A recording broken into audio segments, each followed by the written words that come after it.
I've been covering the Vatican since 2000. I've covered three different popes. What was different about Francis is that he was easier to talk to. There seemed to be less distance between yourself and him, who's the leader of the Roman Catholic Church. Francis was full of surprises from the very beginning. No one really thought that it was going to be possible that he would become Pope. But then he comes out of the conclave as Pope Francis.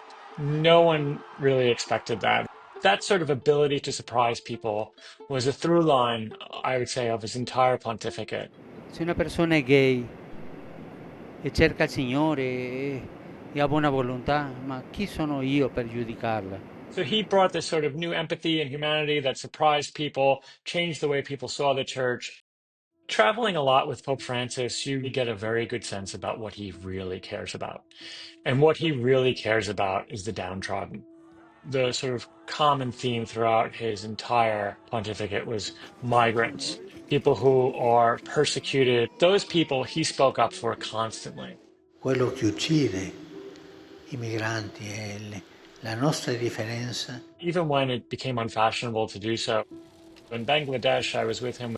He came face to face with the Rohingya Muslim minority who were deeply persecuted in neighboring Myanmar.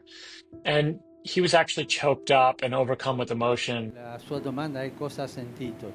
Nel momento io piangevo, cercavo di che non si vedesse. Francis really made climate change and all countries coming together to save the earth a priority. They issued not one but two encyclicals, which is basically a major papal document, something that has the stamp of like the full force of the office behind it.